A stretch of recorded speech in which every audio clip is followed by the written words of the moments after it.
اعوذ باللہ من الشیطان الرجیم بسم اللہ الرحمن الرحیم اللہم صلی علی سیدنا و مولانا محمد النبی الامی وعلی آلہ وبارک وسلم سلم علیہ۔ حضرت علی کرم اللہ وجہ کے جو مناقب ہیں، جو فضائل ہیں، ان کی بات کر رہے ہیں، اور آپ کے جو اقوال ہیں جس میں حکمت ہی حکمت ہے ان کی بات ہو رہی ہے۔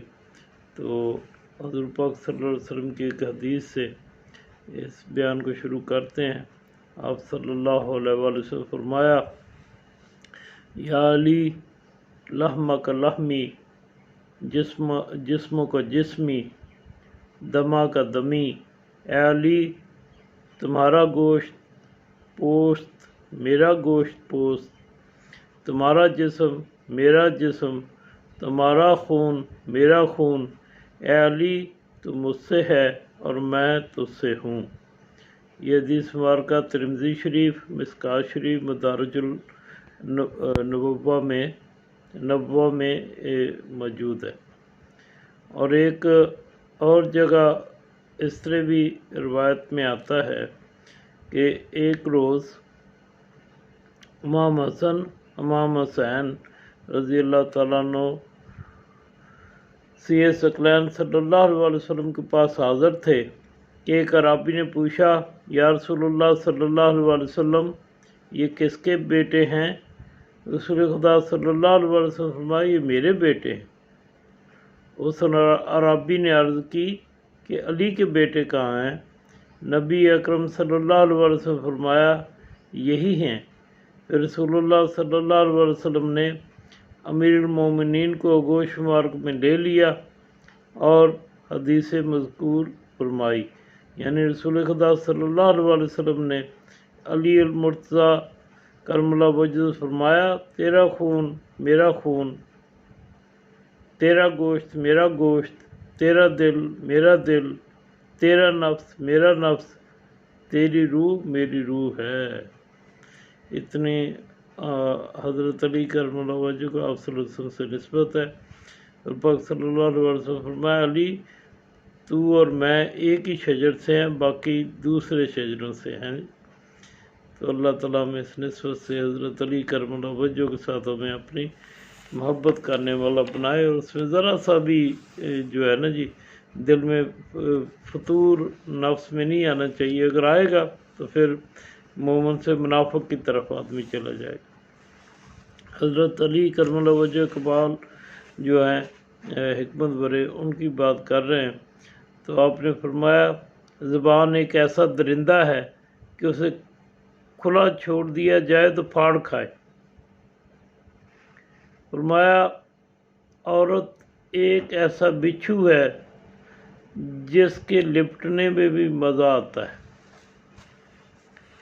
جب تم پر سلام کیا جائے تو اس سے اچھے طریقے سے جواب دو، جب تم پر کوئی احسان کرے تو اس سے بڑھ چڑھ کر بدلہ دو، اگرچہ صورت میں بھی فضیلت پہل کرنے والے ہی کے لیے ہوگی۔ یعنی سلام کرے تو آپ اچھے سے سلام کرو، اور احسان کرو تو پھر اس سے زیادہ اچھا احسان کا بدلہ دو، لیکن پھر بھی فضیلت میں وہ افضل ہے جس نے پہلے سلام کیا یا جس نے پہلے احسان کیا۔ سفارش کرنے والا امیدوار کے لیے بمنزل پربوال ہوتا ہے۔ دنیا والے ایسے سواروں کی مانند ہیں جو سو رہے ہیں اور سفر جاری ہے۔ استغفر اللہ۔ دوستوں کو کھو دینا غریب البطنی ہے جی۔ مطلب کا ہاتھ سے چلے جانا نااہل کے آگے ہاتھ پھیلانے سے آسان ہے، یعنی نااہل کے سامنے حاجت پیش کرنے سے جو شرمندگی حاصل ہوتی ہے وہ محرومی کے اندھوں سے کہیں زیادہ ہے۔ تھوڑا دینے سے شرماؤ نہیں، کیونکہ خالی ہاتھ پھیرنا تو اس سے بھی گری ہوئی بات ہے۔ یعنی آپ صلی اللہ علیہ وسلم نے جیسے فرمایا نا کہ جو بھی آئے اس سے دو، بھلے وہ ایک جلا ہوا کھوری کیوں نہ ہو، کسی جیسے جانور کا نا۔ اگر حسب منشا تمہارا کام نہ بن سکے تو پھر جس حالت میں ہو مگن رہو، یعنی اگر آرزو پوری نہیں ہو رہی تو پھر شکر و صبر کے دامن کے ساتھ زندگی بسر کرو۔ جاہل کو نہ پاؤ گے مگر حد سے آگے بڑھا ہوا، جاؤ اس سے بہت پیچھے۔ فرمایا جب عقل بڑھتی ہے تو باتیں کم ہو جاتی، بڑی خوبصورت بات۔ زمانہ جسموں کو کہنا و بوسیدہ اور آرزوؤں کو تر و تازہ کرتا ہے، خوبصورت بات۔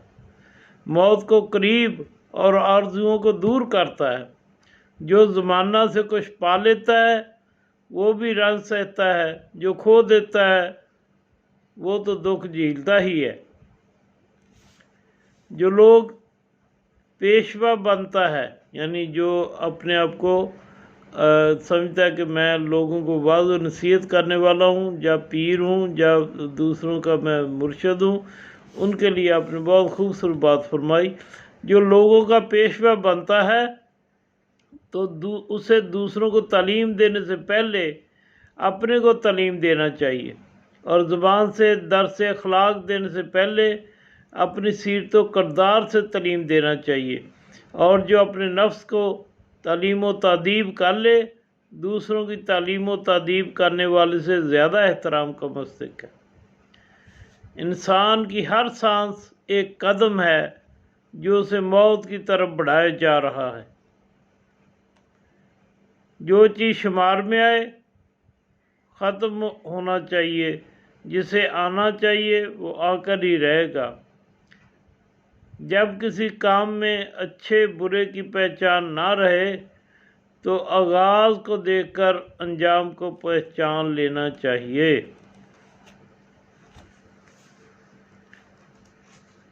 جب زرار بن زمرہ زبائی حضرت معاویہ کے پاس گئے اور معاویہ نے امیر المومنین علیہ السلام کے متعلق ان سے سوال کیا، انہوں نے کہا کہ میں اس امر کی شہادت دیتا ہوں کہ میں نے بعض موقعوں پر آپ کو دیکھا جب کہ رات اپنے دامن ظلمت کو پھیلا چکی تھی تو آپ محراب عبادت میں کھڑے ہو کر ریش مبارک کو ہاتھوں میں پکڑے ہوئے مارگزیدہ کی طرح تڑپ رہے ہوتے تھے، اور امر سیدہ کی طرح رو رہے ہوتے تھے اور کہہ رہے ہوتے تھے، اے دنیا دور ہو مجھ سے، کیا میرے سامنے اپنے آپ کو لاتی ہے، جب میری دل دادہ فریفتہ بن کر آتی ہے، تیرا وہ وقت نہ آئے کہ تو مجھے فریب دے سکے، بھلا یہ کیوں کر ہو سکتا ہے، جا کسی اور کو دھوکہ دے، مجھے تیری خواہش نہیں، میں تو 3 بار تجھے طلاق دے چکا ہوں کہ جس کے بعد رجوع کی گنجائش ہی نہیں ہوتی، تیری زادگی تھوڑی، تیری اہمیت بہت ہی کم، اور تیری آرزو ذلیل و پست ہے، افسوس زادرہ تھوڑا، راستہ طویل، سفر دور دراز اور منزل سخت ہے۔ یہ تنبیہ سن کر حضرت معاویہ نے جب یہ سنا تو ان کی آنکھوں میں یعنی اشک بار ہو گئیں، کہنے لگے خدا ابو الحسن پر رحم کرے، وہ واقعتاً ایسے ہی تھے۔ پھر زرار سے مخاطب ہو کر کہا، زرار، ان کی مفارقت میں تمہارے رنج و اندوہ کی کیا حالت ہے، یعنی جو آپ سے بچھڑ گئے ہیں ابھی، تو اب تو کیسا محسوس کرتا ہے؟ تو انہوں نے بہت خوبصورت بات کی۔ زرار نے کہا، بس یہ سمجھ لو کہ میرا غم اتنا ہی ہے جتنا اس ماں کا ہوتا ہے جس کی گود میں اس کا اکلوتا بیٹا بچہ ذبح کر دیا جائے، یعنی آپ کے بچھڑ جانے کا مجھے اتنا غم ہے۔ یہ لوگ تھے جنہیں حضرت علی کرم اللہ وجہ سے شدید محبت تھی، ماشاءاللہ۔ اللہ اللہ۔ ایک شخص نے امیر المومنین علیہ السلام سوال کیا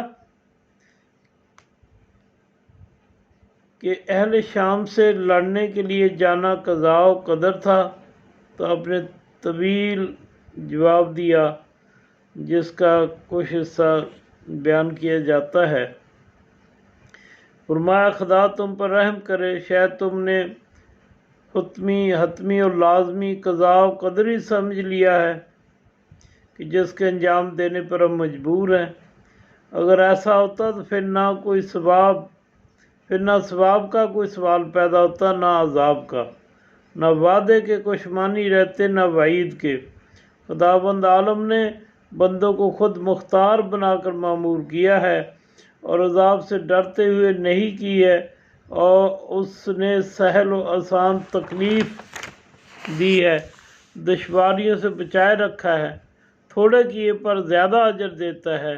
اس کی نافرمانی اس لیے نہیں ہوتی کہ وہ دب گیا ہے، اور نہ اس کی اطاعت اس لیے کی جاتی کہ اس نے مجبور کر رکھا ہے۔ اس نے پیغمبروں کو بطور تفریح نہیں بھیجا اور بندوں کے لیے کتابیں بے فائدہ نہیں اتاری، نہ آسمان و زمین میں جو کچھ ان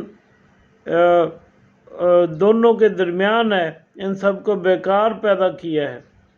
یہ تو ان لوگوں کا خیال ہے جنہوں نے کفر اختیار کیا، تو افسوس ان پر ہے جنہوں نے کفر اختیار کیا آتش جہنم کے عذاب سے۔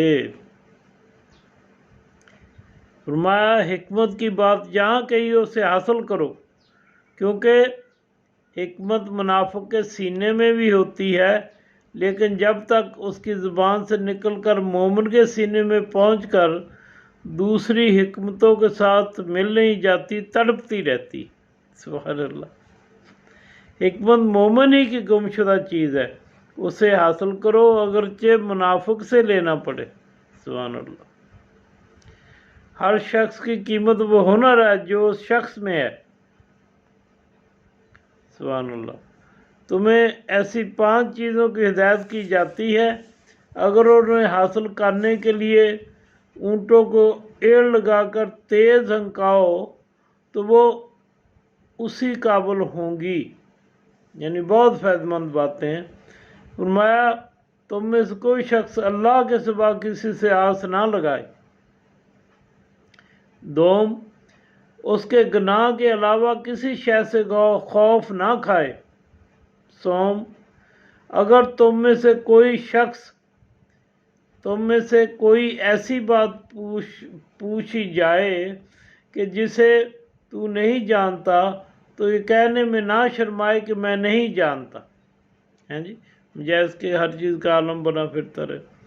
اگر کوئی شخص کسی بات کو نہیں جانتا تو اس کے سیکھنے میں شرمائے نہیں، یہ بہت خوبصورت بات ہے۔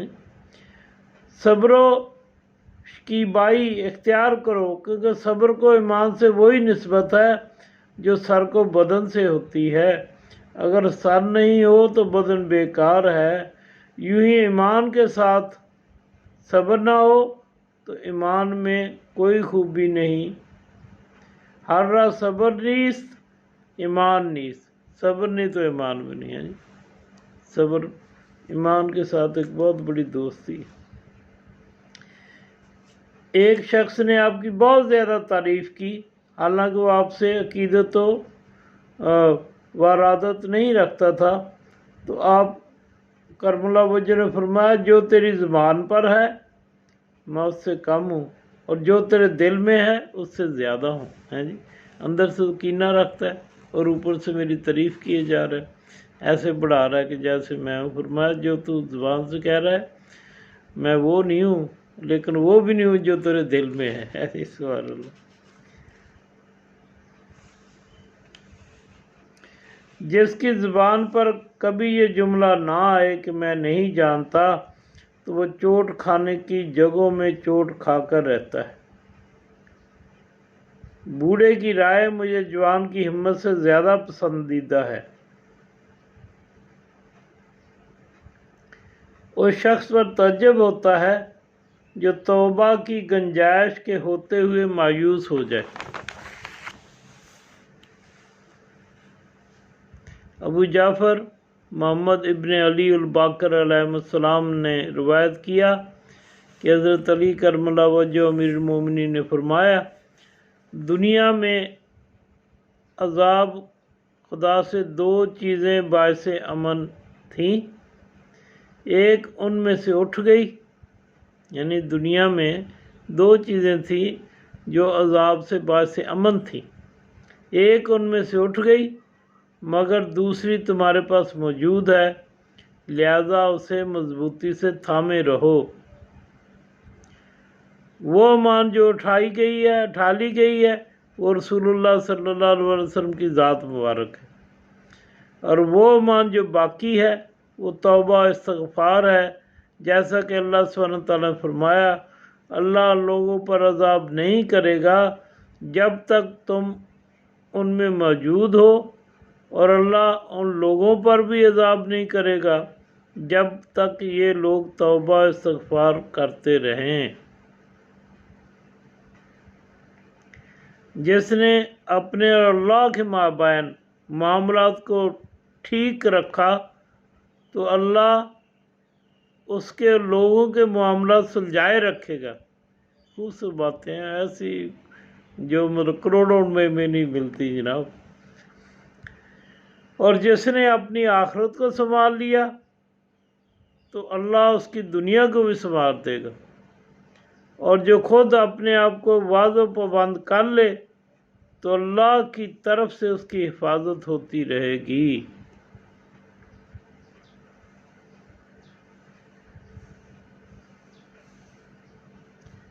پورا عالم و دانا وہ ہے، یعنی وہ سمجھدار شخص وہ ہے جو لوگوں کو رحمت الہی سے مایوس اور اس کی طرف سے حاصل ہونے والی آسائش و راحت سے ناامید کرے،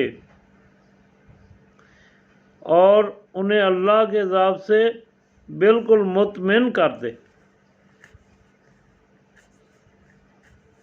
فرمائے دل بھی اسی طرح اکتا جاتے ہیں جس طرح بدن اکتا جاتے ہیں، لہذا جب ایسا ہو تو ان کے لیے لطیف حکیمانہ نکات تلاش کرو دل کے لیے۔ وہ علم بہت بے قدر و قیمت ہے جو زبان تک رہ جائے، اور وہ علم بہت بلند و مرتبہ ہے جو اعضائے جواہروں سے نمودار ہو، یعنی فزیکلی جسمانی اس کی جو یعنی اس کی اپنی جسم کی حالت سے ظاہر ہو، بولنے اٹھنے سے، کرنے سے، دیکھنے سے، یا اسے آپ یوں کہہ لو کہ اپنی جو ایک زبان کی تبلیغ ہے، اور ایک یہ ہے کہ آپ اپنے عمل سے جو تبلیغ کرو وہ زیادہ یعنی مرتبے والی بات ہے۔ تم میں سے کوئی شخص یہ نہ کہے کہ اللہ میں تجھ سے فتنہ آزمائش سے پناہ چاہتا ہوں۔ بہت خوبصورت بات، حالانکہ آدمی کہتا ہے یار صحیح ہے، ایسا کہنا چاہیے، فتنہ آزمائش سے پناہ تو مانگنی چاہیے۔ فرمایا اس لیے کہ جو شخص ایسا نہیں، کوئی شخص بھی ایسا نہیں جو فتنے کی لپیٹ میں نہ ہو، بلکہ جو پناہ مانگے وہ گمراہ کرنے والے فتنوں سے پناہ مانگے، کیونکہ اللہ سبحانہ کا ارشاد ہے اور اس بات کو جانے رہو کہ تمہارا مال اور اولاد فتنہ ہے۔ قرآن پاک میں ہے نا جی، اولاد اور مال فتنہ ہے، تو اگر اس سے پناہ مانگے گا نہ اولاد ملے گی تو نہ پھر اس کو مال ملے گا، بلکہ آپ نے فرمایا کہ گمراہ کرنے والے فتنوں سے پناہ مانگو، اور اس بات کو جانے رہو تمہارا مال اور اولاد فتنہ ہے۔ اس سے مراد یہ ہے کہ اللہ لوگوں کو مال و اولاد کے ذریعے آزماتا ہے تاکہ یہ ظاہر ہو جائے کہ کون اپنی روزی پر چیں بچیں ہے اور کون اپنی قسمت پر شاکر ہے۔